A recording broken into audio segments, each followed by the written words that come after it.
नमस्कार विद्यार्थियों, मैं राजेंद्र सिंह आज एक शिक्षा शास्त्र के नए पेपर पर चर्चा करने आया हूँ। इसको हम कहते हैं शैक्षिक प्रशासन एवं प्रबंधन, एजुकेशनल एडमिनिस्ट्रेशन एंड मैनेजमेंट। शैक्षिक प्रशासन एवं प्रबंधन बहुत इम्पोर्टेंट पेपर है, बड़ी परीक्षाओं में भी काम आता है, एमए में भी है, बीए एजुकेशन में भी है और प्रशासन से संबंधित जो भी चीज़ें हैं उसमें सब में ये पाया जाता है। बीएड में भी है, डीएलएड में भी है, तो उसी पर सुपर टेट में भी है, उसी पर संबंधित आज एक क्लास हम लेने जा रहे हैं। एक संक्षिप्त सी चर्चा करते जा रहे हैं, लेकिन परीक्षाओं के दृष्टिकोण से बहुत महत्वपूर्ण है। पिछले असिस्टेंट प्रोफेसर और प्रवक्ता के परीक्षाओं में इससे कम से कम इस जो वीडियो बना रहे हैं, जिस क्लास में हम जुड़ने जा रहे हैं, उस क्लास से जुड़े हुए इस क्लास में कम से कम इस क्लास से 3 से 4 क्वेश्चन 5 क्वेश्चन नेट में असिस्टेंट प्रोफेसर में पूछे गए हैं। उन्हीं पर आज हम चर्चा करने जा रहे हैं मुख्य रूप से। तो जो शैक्षिक प्रशासन, एजुकेशनल एडमिनिस्ट्रेशन, इस पर हम चर्चा करते हैं। शैक्षिक प्रशासन शब्द की जब हम बात करते हैं, इसके अर्थ पर चर्चा करते हैं, तो शैक्षिक प्रशासन का शाब्दिक अर्थ शिक्षा के वातावरण में, शैक्षिक प्रशासन का शाब्दिक अर्थ शिक्षा के वातावरण में प्रशासन के नियमों एवं सिद्धांतों का प्रयोग है।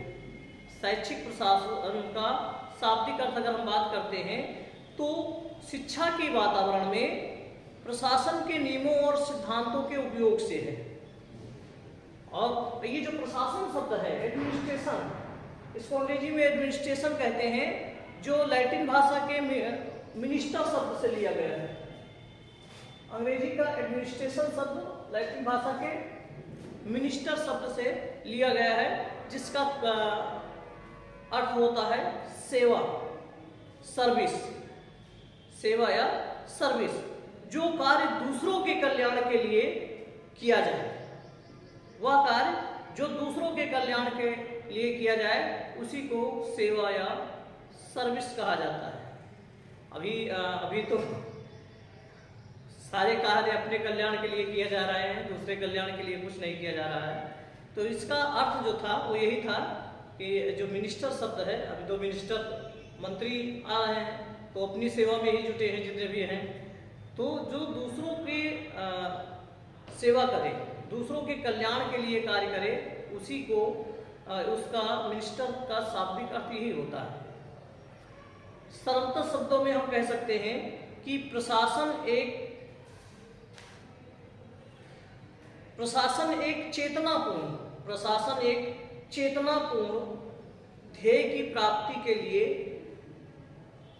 किया जाने वाला नियोजित कार्य है। प्रशासन एक चेतनापूर्ण ध्येय की प्राप्ति के लिए किया जाने वाला नियोजित कार्य है, जो एक प्लान करके किया जाता है, नियोजन करके किया जाता है। एक परिभाषा है लूथर की, वो कहते हैं कि प्रशासन का संबंध, लूथर के अनुसार प्रशासन का संबंध कार्यों के करवाने से, निश्चित उद्देश्यों की प्राप्ति से है। प्रशासन का संबंध कार्यों को करवाने से और निश्चित उद्देश्यों की प्राप्ति से है, ये लूथर का कथन है। प्रत्येक संगठन के अंतर्गत कुछ निश्चित उद्देश्यों की प्राप्ति हेतु एकत्रित किए गए व्यक्तियों का समूह होता है। प्रशासन वह शक्ति है जो किसी पूर्व निर्धारित उद्देश्य की पूर्ति के हेतु किसी संगठन का नेतृत्व, पथ प्रदर्शन और निर्देशन करने का काम करता है। ये संक्षिप्त सा अर्थ हो जाता है प्रशासन का। फिर आता है टाइप्स ऑफ एडमिनिस्ट्रेशन, प्रशासन के प्रकार। प्रशासन का मुख्य विषय सत्ता या अधिकार माना जाता है। सत्ता या अधिकार किसी बिंदु पर आधारित है और उनका प्रयोग किस प्रकार से किया जा रहा है, इसके आधार पर प्रशासन के दो प्रकार बताए गए हैं। पहला केंद्रीकरण और दूसरा विकेंद्रीकरण। केंद्रीकरण जिसको हम सेंट्रलाइज कहते हैं, सेंट्रलाइजेशन, और दूसरा विकेंद्रीकरण जिसको हम डिसेंट्रलाइजेशन कहते हैं। सेंट्रलाइजेशन और डिसेंट्रलाइजेशन की बात हम करते हैं। केंद्रीकरण पहला प्रकार है केंद्रीकरण, दूसरा है विकेंद्रीकरण। ये दो प्रकार बताए गए हैं। केंद्रीकरण क्या होता है? केंद्रीकरण जो होता है वो वह व्यवस्था है जिसमें निर्णय अधिकारों एवं दायित्वों को उच्च प्रशासक अपने पास सुरक्षित रख लेता है। केंद्रीकरण वह है जिसमें निर्णय की शक्ति, अधिकार और दायित्व को उच्च प्रशासन जो होता है, उच्च प्रशासक जो होता है वो अपने पास सुरक्षित रख लेता है तथा निम्न स्तरों पर उनका प्रत्यायोजन नहीं करते। जैसे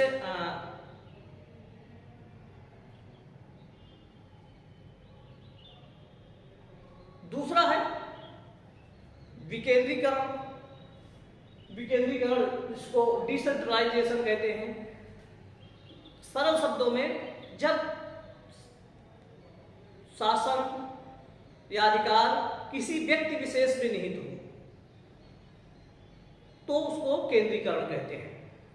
और दूसरा है विकेंद्रीकरण, डिसेंट्रलाइजेशन, वह व्यवस्था जिसमें संगठन की छोटी से छोटी इकाई तक, जहां तक व्यवहारिक हो, निर्णय अधिकारों एवं दायित्वों का वितरण किया जाए। ठीक, तो उसको कहते हैं विकेंद्रीकरण, सत्ता का विकेंद्रीकरण। ठीक, ये होता है जब सभी को कुछ ना कुछ अधिकार या दायित्व दिए जाएं तो उसको विकेंद्रीकरण कहा जाता है। फिर इसके बाद बात करते हैं शैक्षिक प्रशासन का विकास। शैक्षिक प्रशासन का विकास कैसे हुआ? तो शैक्षिक प्रशासन का विकास जो हुआ वो तीन प्रमुख युगों में हम उसकी बात करते हैं। तीन प्रमुख युगों में पहला युग जो होता है परंपरावादी युग, 1900 से लेकर 1935 तक जो समय था इसको परंपरावादी युग कहा गया, क्लासिकल इरा कहा गया। दूसरा युग है नव परंपरावादी युग, न्यू क्लासिकल इरा, 1935 से 50 का समय जो था इसको नव परंपरावादी युग कहा गया। और तीसरा आधुनिक विचारधारा युग, आधुनिक विचारधारा युग है। ठीक, जिसको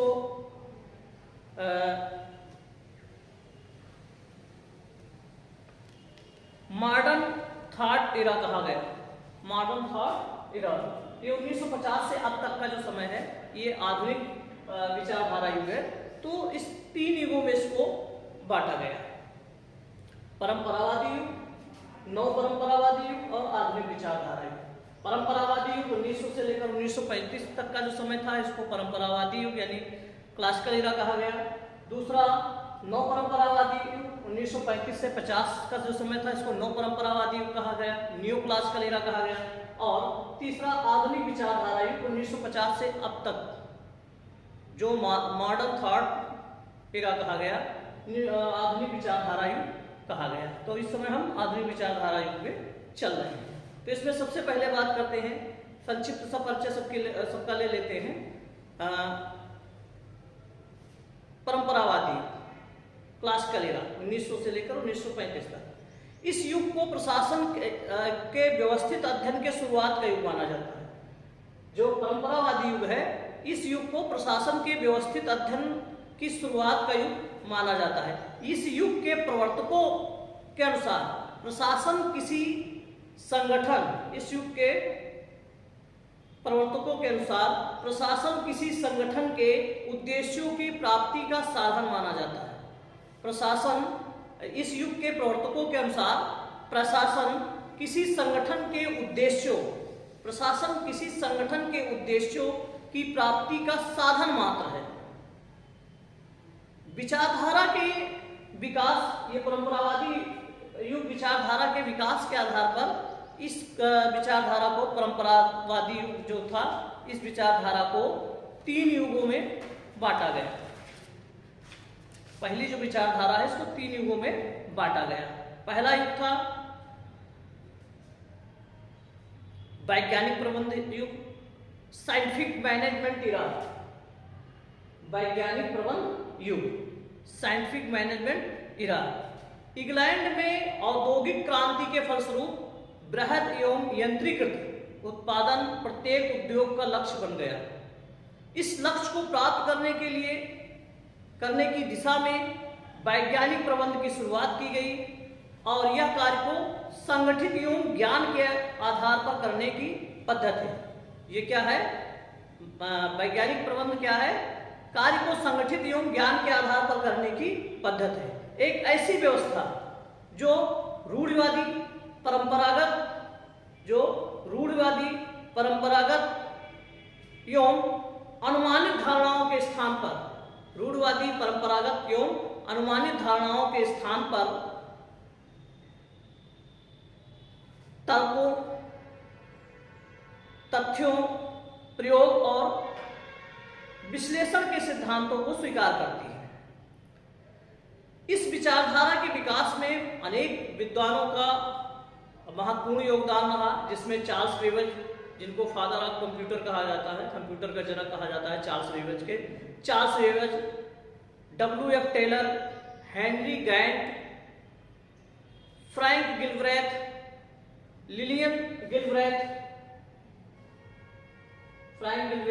लिलियन गिलब्रेथ और कुक, इनका प्रमुख नाम आता है। लेकिन इस विचारधारा के विकास में सबसे महत्वपूर्ण जो भूमिका निभाई थी W.F. टेलर ने सबसे महत्वपूर्ण भूमिका निभाई वैज्ञानिक प्रबंध युग के विकास में, और इसलिए W.F. टेलर को वैज्ञानिक प्रबंध युग का जन्मदाता माना जाता है, father of scientific management era, वैज्ञानिक प्रबंध युग का जन्मदाता। एक क्वेश्चन पूछा गया है कि वैज्ञानिक प्रबंध युग का जन्मदाता किसे माना जाता है, तो वैज्ञानिक प्रबंध युग का जन्मदाता W.F. टेलर को माना जाता है, और इसी कारण उनकी विचारधारा को टेलरवाद के नाम से जाना जाता है। फिर दूसरा युग है इसका प्रशासनिक विचारधारा युग, एडमिनिस्ट्रेटिव थ्योरी इरा, प्रशासनिक विचारधारा युग। यह विचारधारा प्रशासन के उच्च स्तर पर सामान्य पहलुओं से संबंधित रही। इसके प्रवर्तकों में हेनरी फ्योल का नाम सबसे अग्रगण्य है, सबसे ज्यादा हेनरी फ्योल को माना जाता है प्रवर्तकों में, ठीक।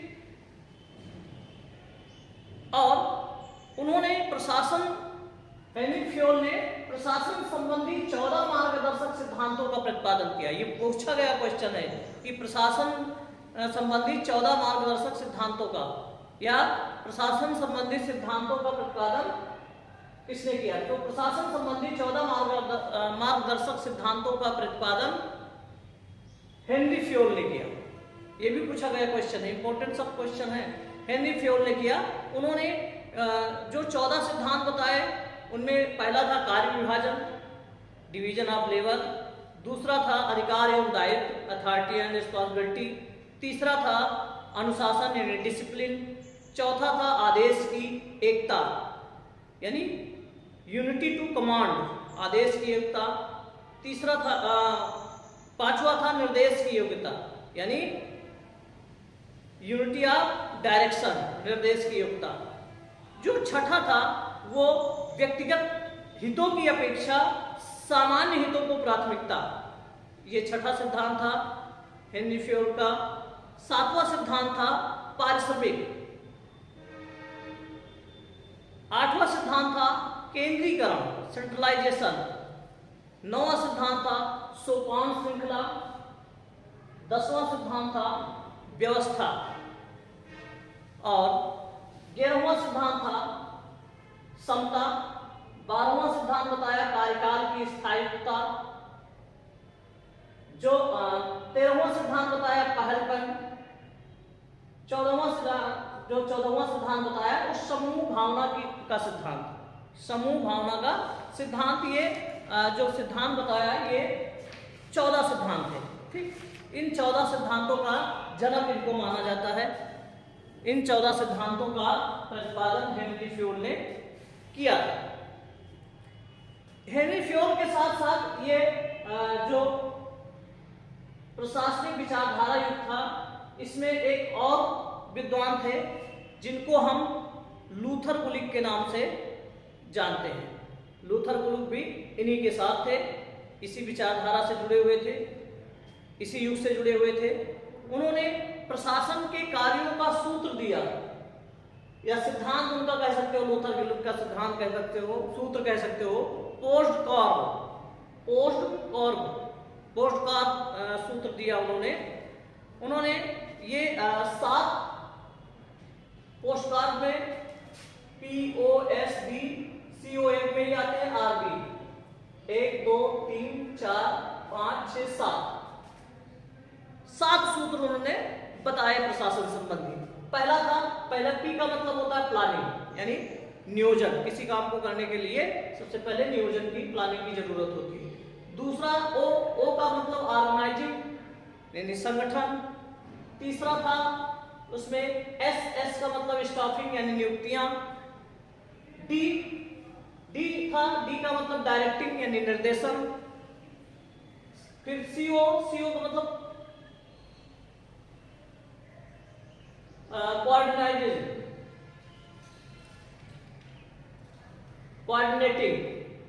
CO का मतलब होता है कोऑर्डिनेटिंग यानी कि समन्वय, चाहे वो मालिक हो या लेबर हो, इनके बीच में सभी के बीच में एक समन्वय होना चाहिए।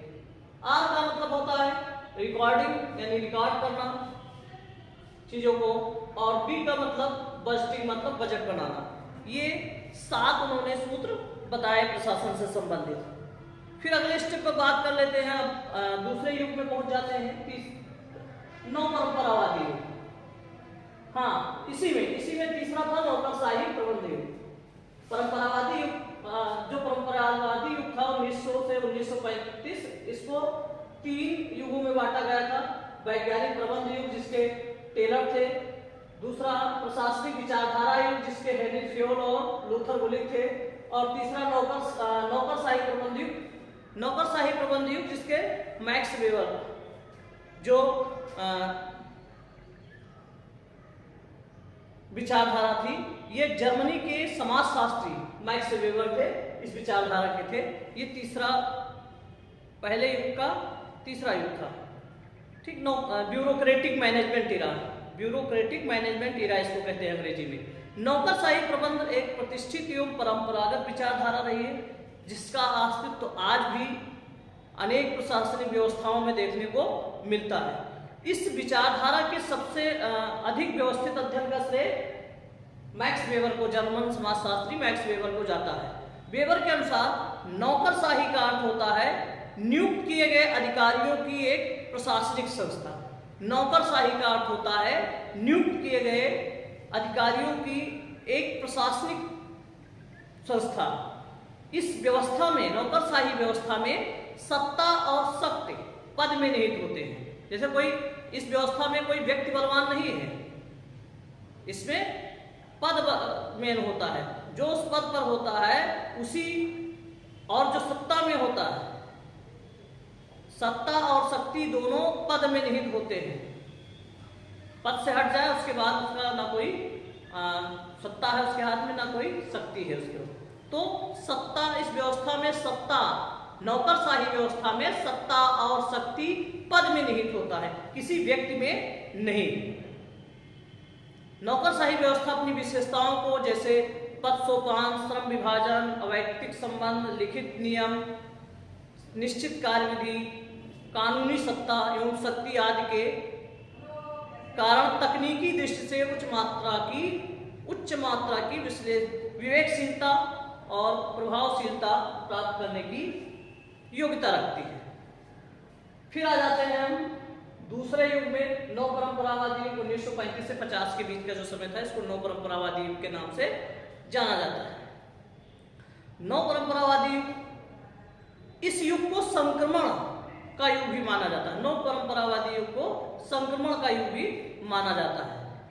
व्यवहारवादी विज्ञान में हुए अनुसंधानों एवं प्रयोगों ने परंपरावादी विचारधारा को त्रुटिपूर्ण साबित कर दी, जिसके फलस्वरूप प्रशासन की नई विचारधारा का सूत्रपात हुआ, जिसको हम नव परंपरावादी युग के नाम से जानते हैं। इसमें औपचारिक संगठन के स्थान पर मानवीय पहलुओं पर बल दिया गया।